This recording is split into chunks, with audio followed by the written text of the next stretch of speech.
What's up, Joe 200? Hey, it is June 11th, and we have 2 more weeks in this class. Is that mind-blowing? You guys have done just an amazing job. Um, so we're going to start getting into the nuts and bolts of economics and finance and the business aspects of having an aging population that continues to grow and grow in our country and worldwide. We're going to look at all this. So this is really, really cool stuff for everybody, believe me. Um, we're gonna, set everything up so you have a kind of an understanding. That'll be today's lecture.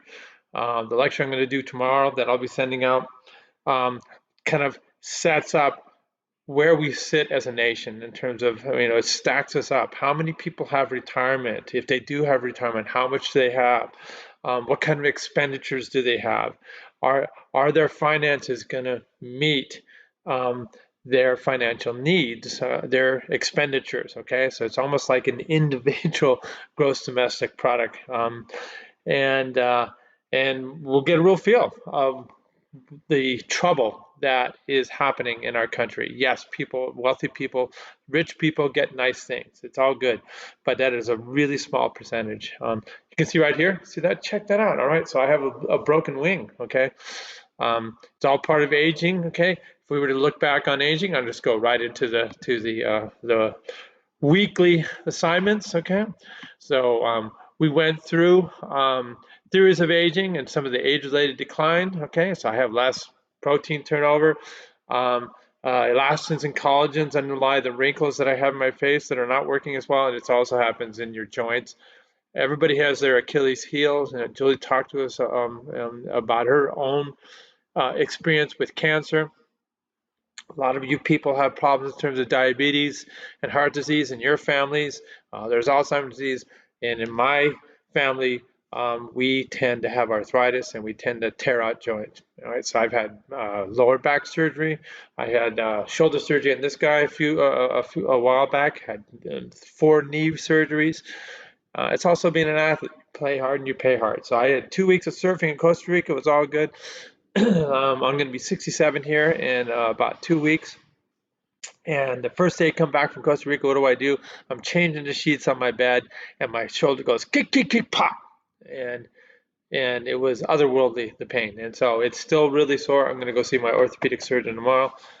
If I was a betting man, guess what I'm going to do? I'm going to go and have surgery on this shoulder. So sucks, but you know what? All you can do is just keep coming back. All right.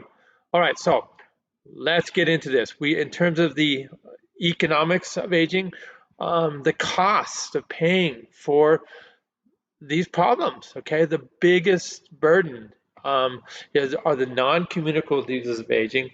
We're going to look at how some people may only make $14,000, $20,000 a year with Social Security. This is their sole source of income, and yet out-of-pocket expenses for healthcare that are not covered by insurance can be half of that. It can be like $7,000.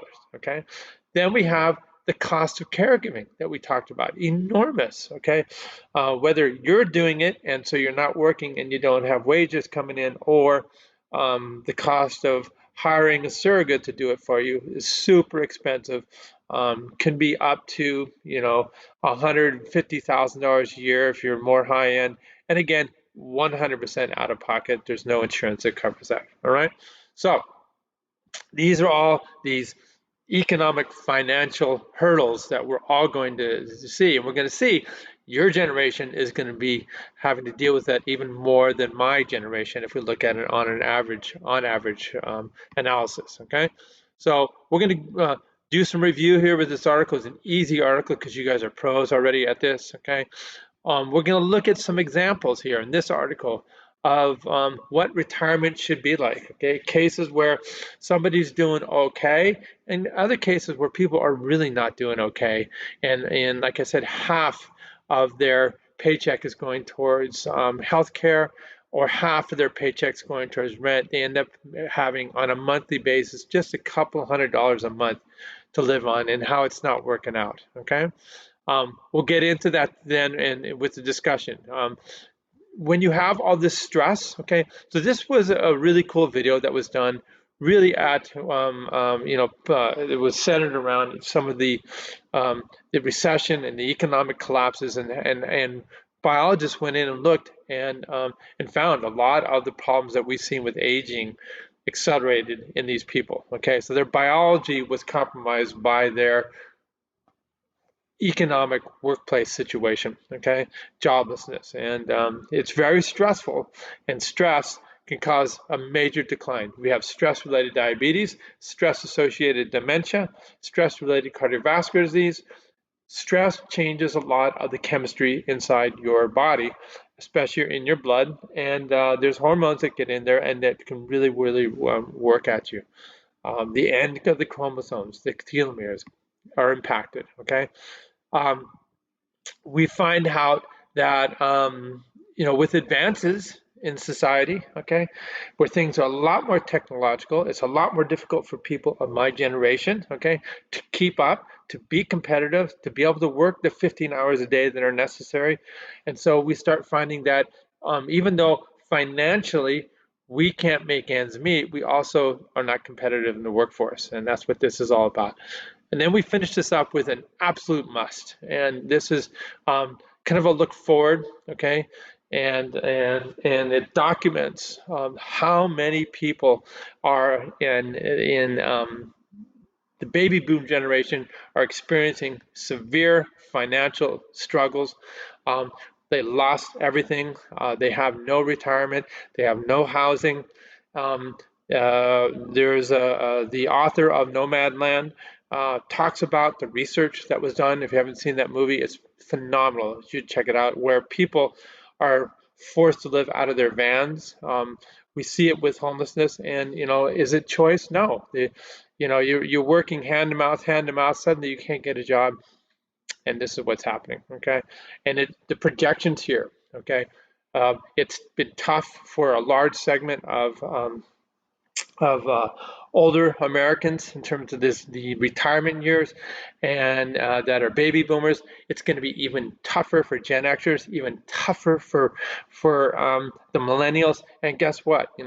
You guys are in for a real ride. And so this is why they talk about how we have to start thinking about what we can do to make things better in a kind of not a reactive way where things have already ran away from us, but really in a kind of predictive, prospective way.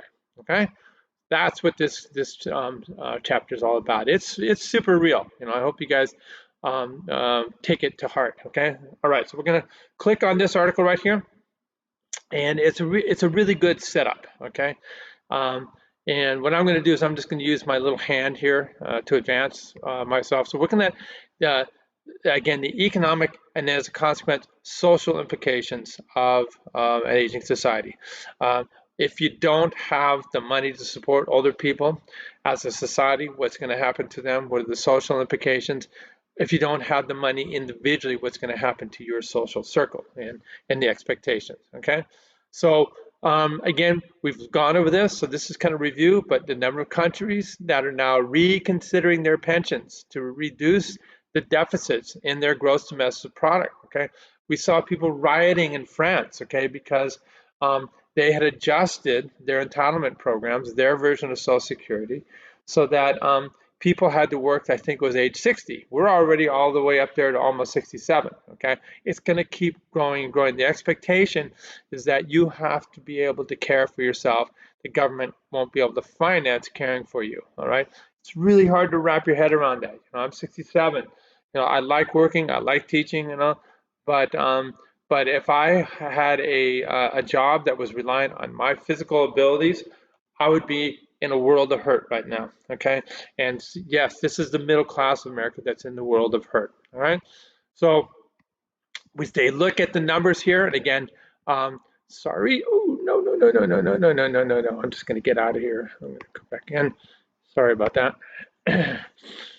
That was me not handling my mouse very well. Okay, so when we look here at the numbers, um, we saw that this advent of change. So again, we just as a study, we're looking at when there are more people over the age of 60 than there are people under the age of 15. This happened in Europe. Like I said, this is old world. We've heard about the old world countries of Italy and Austria, Germany, et cetera, on and on.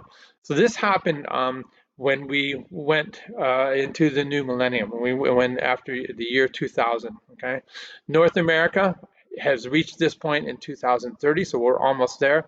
And we see Latin America and Asia 2040, they're accelerating into this, okay? So we've talked about that again at the beginning of the course, okay? All right, so for some reason there we go. Okay, so one way to look at this is graphically. So this is right here, males, females.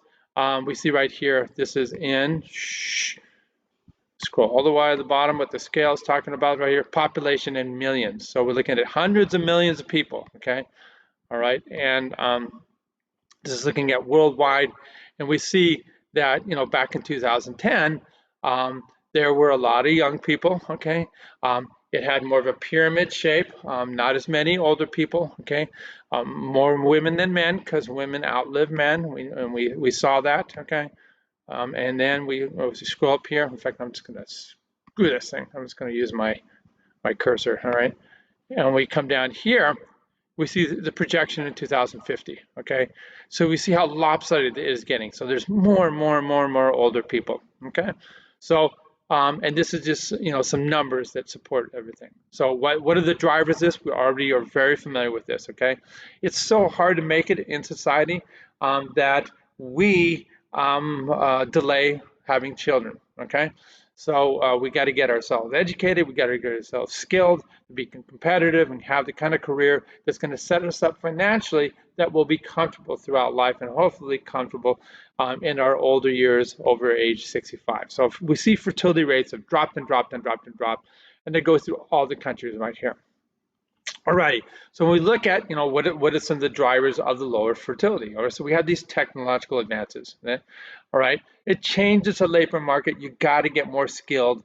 Back in the day, okay, in say the 1950s and 1970s, even the 80s, okay, you could have more of a manufacturing-based job. You'd get into the workplace when you were 18. You start having kids when you were 20. It was all good, okay? Now we have to train, okay? And so the other thing that's happened is people are coming up and raising up and saying, hey, I don't want to have kids, all right? So this is this kind of this individual autonomy, okay? We're looking at the costs and rewards of marriage and childbearing. People are saying, I don't want to get married, I don't want to have kids. It's more of a, egocentric goal in life, okay? And then the other thing that happened, of course, that we were able to break this fertility link to society was all the new methods of birth control, okay? And so that meant procreation, having sex, was uncoupled from having children, and people got used to, hey, you know what? I like having the choice of not having children with respect to my sexual life, okay? So this all happened, okay? Preferences, cultural norms, everything changed. So the bottom line, we have less fertility. We also have reduced mortality. We took a hit in mortality, obviously, with this rare infectious disease called COVID, but we've made gains, as Julia went through, gains in terms of cancer, increasing the lifespan. We've made huge gains in terms of reducing the risk for diabetes, reducing the risk for vascular disease that's associated with diabetes. So you can have a completely blocked artery, and it's pretty simple now to do. Not even open heart surgery. We can do this catheter-based surgery that will guide a catheter up through one of your veins or arteries, okay? Usually your femoral vein will guide it up and will cleanse that artery, and your heart's going to be fine. We're doing the same thing with kidney disease, on and on. So we're reducing mortality. That means people live longer. So we have less young people, less fertility, less death rate, and people live longer. And so we see the imbalance that we saw right here projected for 2050, okay? All righty, so what are these implications, okay? So we look at this big societal and economic implications, okay? There are huge costs. Most of the healthcare costs are late in life, okay? How are people going to handle this? Are we a compassionate society? Are we going to increase our entitlement programs? It looks like we're going the other way. We're trying to reduce Social Security. We're trying to reduce Medicare coverage. it's just an implosion ready to happen. Okay, all right. So it goes through this here, and we're looking at all the financial problems. Okay, so, and that are associated with this. People are having fewer children. People are living longer. Okay, and um, and that's proposed right here. Okay, we see this demographic deficit in labor markets. Okay, and so that can then impact productivity. It can impact um, manufacturing and the economy. Okay, so people are having to look for immigration as a source of employment to increase things, especially in the service industry. People don't want to work in the service industry, but we need people to do our gardening. We need people to cook our food, to do a lot of the subservient service activities. Okay. Now, the other thing that's going to happen that you guys have to be aware of is, the savior was education.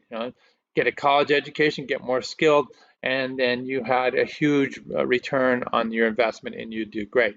Now we have computerization and we have artificial intelligence, and that's going to cream big parts of the skilled labor market. And so you got to get on the front end of that. You got to be ready to handle the changes that are going to happen because of this modernization. I remember everybody said having, apps was absurd. The flip phone was fine. Why do I need to have a handheld computer? And look at how things have changed. Okay. It is what it is. You just have to get in the front of this. Okay. So this talks about the labor market and the problems. Okay. Um, we can use immigration, okay, to help things out in terms of labor markets. We got to think forward in that. We look at the reconfiguration of health and long-term care provisions, financing this. We'll see when you do your discussion.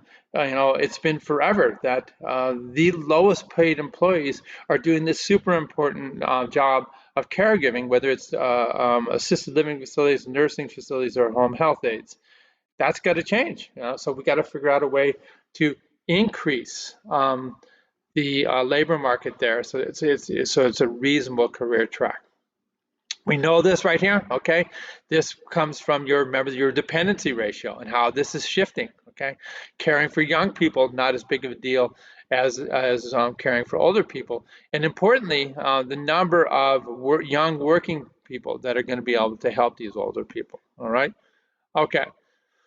So, what is the solution? We're going to increase our childbearing years. So remember how the U.S. lagged way behind in terms of financial support for childcare. All right. If we could create incentives for this, then people would be much more likely to jump in and have kids early, and then that's going to help the projection down the line, 50, 60, 100 years in terms of caring for older people. Okay.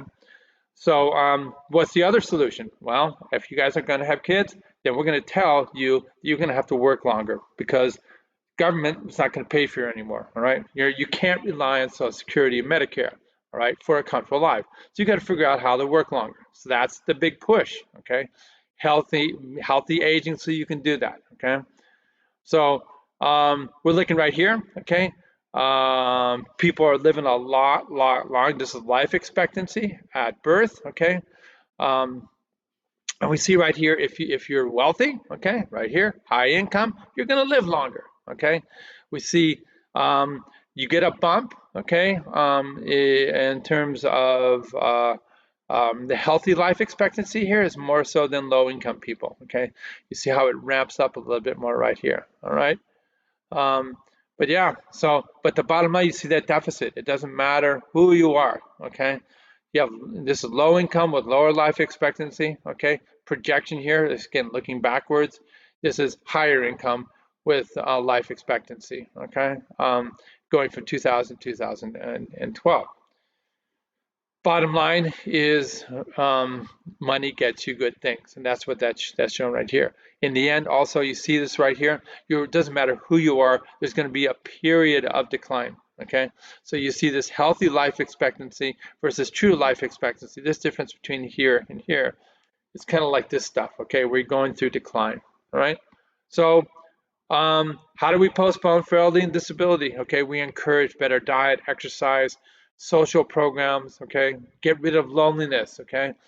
We have to address this social challenge, all right? And that's what that's all about, okay? There's, whether we like it or not, there's a change in the family structure. So we've talked a lot about multi-gen communities, multi-generational housing for each of you. I remember looking, most of you said we're cognizant of this has just been really, you're in it. You have no choice. You're in your 20s, you can't afford housing, you have to live with your parents, okay? And so you're okay with it. A lot of you said, hey, I don't like the lack of independence. I don't like the lack of freedom. And it's something that has to be wrapped around. You have to wrap your head around. We have these life transitions, okay? Retirement at age 65 is no longer a deal, okay? Um, and the other thing that's happening is we got to stop delaying that life transition for reproduction, okay? So we have such a long period of development, okay? Adolescence, going really through your 20s, something has to be done to improve that so that people start having kids at an earlier age, okay? Um, this intergenerational fairness, okay, and contracts, okay? Um, do you guys think it's fair for me to increase your Social Security Medicare tax, increase your federal and state tax so that we can create better programs to cover people when you're older? When you're in it, you don't feel like it's very fair, okay? When on the young side, when you're on the old side, you don't feel like it's very fair that these younger people are not paying enough. So this is it's a big deal, and as economists, you guys have to think about this and figure it out. All right, awesome.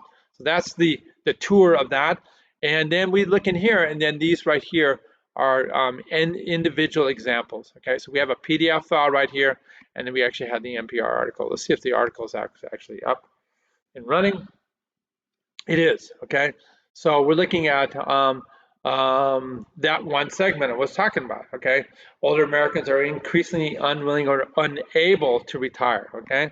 So this guy right here, Bob Orozco, he's 89, okay? So he has a good retirement income, but he was bored. He didn't feel engaged. He didn't feel valued. He needed purpose. So now he's leading these classes at his local YMCA. He can do this. He can get paid next to nothing for doing this because he's set up and he's doing well. All right. So that's what his story is. So you can read all about the story in how he's set up. Okay. There he is. This is my hometown, Laguna Niguel. I don't know if Bob is still going. This is a article from a few years back. Okay. All righty. We come down here, and again, he's very happy. So you can look at some of the links in here. So there are some people that their only income is Social Security. All right. So this is Kylie Cohen down here. She's 65 years old. Okay.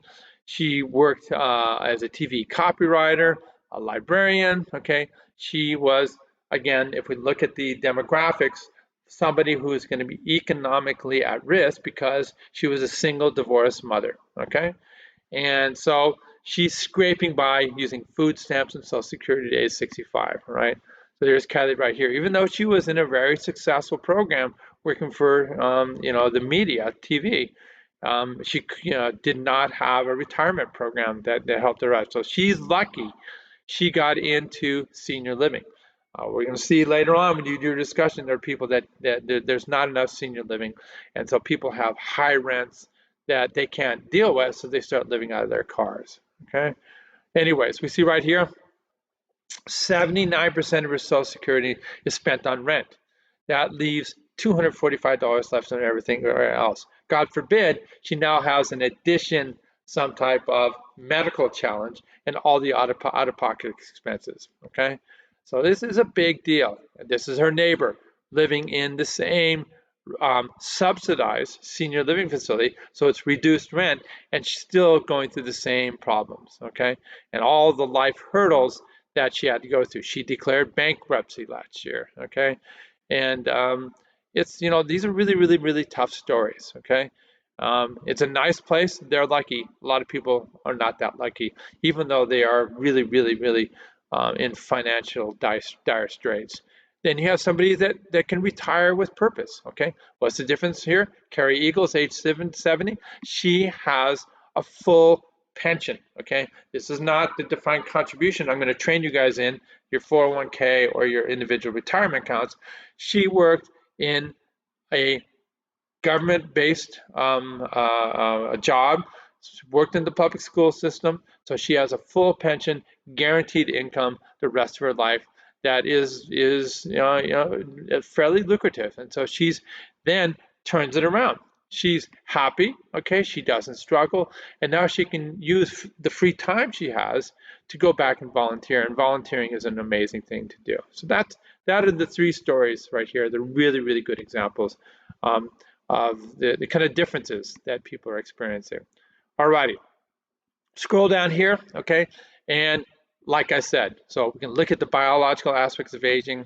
We can look at how the struggle to find employment.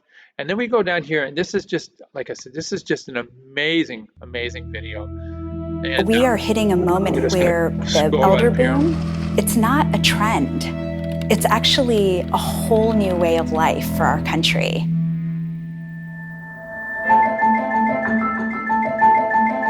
I'm going to scroll through here and give you some examples, all right? So anybody now who's living a middle-class life face a very high risk of being poor when they're retired, and that's new. One study projects that 40% of older middle-class workers will have incomes below or near the poverty level when they retire. And researchers have found that the percentage of people filing for bankruptcy who are over 65 has increased 5-fold since 1991. And that's what we looked at in the previous example. And it's really, really, really disheartening and really tough. So this is the author of Nomadland. Please watch this movie on your free time. It's sad. It got an Oscar, all right? I can't remember if it was the actress for the best actress or the best movie, but it's an incredible movie. The sort of story that Jessica Bruder routinely heard while researching her book, Nomadland. She followed a growing cohort of nomadic seniors who are mostly white, largely male, but with increasing numbers of women. And these nomads have found an extreme solution to dwindling retirement savings and the rising costs of housing and healthcare. I met people who had lost their small businesses, people who had lost their homes, people who had lost all their savings in the 2008 collapse, people who were never able to put enough away because they were stuck on a low-wage treadmill. I couldn't afford an apartment on my Social Security. It couldn't happen. You can come out here and eat if you want, come on. I'd rather have my little van with my little space, my dog, and the desert. So you can see this is a really, really tough cohort segment of society, all right? So we go through here. This guy is an advocate helping these people out, okay? He finds them jobs. So they're nomadic, okay, where they live, and they're nomadic in terms of finding jobs where people seasonally will help you, like in the agriculture industry, where they are able to pick vegetables, things like that, process vegetables in warehouses. Again, it's low income, but it's something, and he's able to find them jobs. Okay, and that's what this is all about right here. All righty. This right here, this author talks about what we need to do. A lot of people, as they age, are facing ageism in their workplaces. I grew up to don't trust anyone over. Anyway, so you get the idea. This is an amazing little short documentary, 10 minutes long. It's a must. You should watch it.